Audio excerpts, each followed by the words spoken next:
semua, perkenalkan, kami kelompok 1, kelompok kimia lingkungan, kelas PSPK 20C, Universitas Negeri Medan, dengan dosen pengampu, Bapak Agus Kembaren, akan menjelaskan materi tentang penanggulangan pencemaran tanah, khususnya pada tanah pertanian. Perkenalkan, nama saya Debbie MN Telon Benua dengan NIM 42031311004. Saya Reski Maharani dengan NIM 42011311016. Perkenalkan, nama saya Nurjamiah Nasution dengan NIM 4202331001. Perkenalkan, nama saya Melisa Damayanti Lubis dengan NIM 42011311017. Nama saya Syah Nurul Rizwana dengan NIM 42024311001. Seperti yang kita ketahui, pencemaran tanah kian meningkat setiap tahunnya, terkhusus pada tanah pertanian yang mana bentuk pencemaran yang terjadi yang paling spesifik adalah pencemaran tanah oleh penggunaan pupuk dari waktu ke waktu. Penggunaan pupuk yang berlebih dapat berdampak buruk terhadap tanah. Mengapa? Karena pupuk yang digunakan dari tahun ke tahun akan menyebabkan penurunan bahan organik yang terdapat pada tanah. Nah, oleh sebab itu, kami mencoba menggunakan metode slow release fertilizer sebagai saran untuk penanggulangan pencemaran tanah, yang mana akan dikaitkan dengan pupuk sebagai bahan utama yang dapat melakukan pencemaran tanah.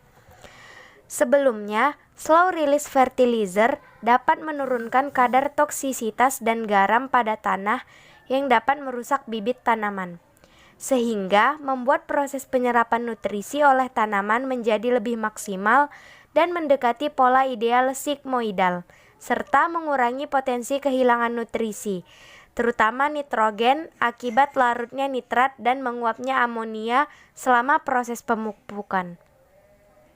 Nah, hal ini membuat kebutuhan pupuk dalam masa tanam dapat dioptimalisasi dan memberikan penghematan untuk biaya, tenaga kerja, waktu, maupun energi. Selain itu, slow release fertilizer ini direkomendasikan penggunaannya untuk tanaman padi dan jagung. Proses adsorpsi banyak digunakan sebagai cara untuk memperlambat proses keluarnya unsur hara ke lingkungan. Jenis absorben yang digunakan dapat diperoleh dengan mudah di alam seperti zeolit, arang aktif, silika gel, dan sebagainya. Adsorben dapat menahan unsur hara karena memiliki situs aktif yang dapat menyerap bahan organik maupun anorganik. Dalam hal penggunaan slow release fertilizer dapat dibuat dari pupuk biasa yang digunakan oleh para petani dengan zeolit.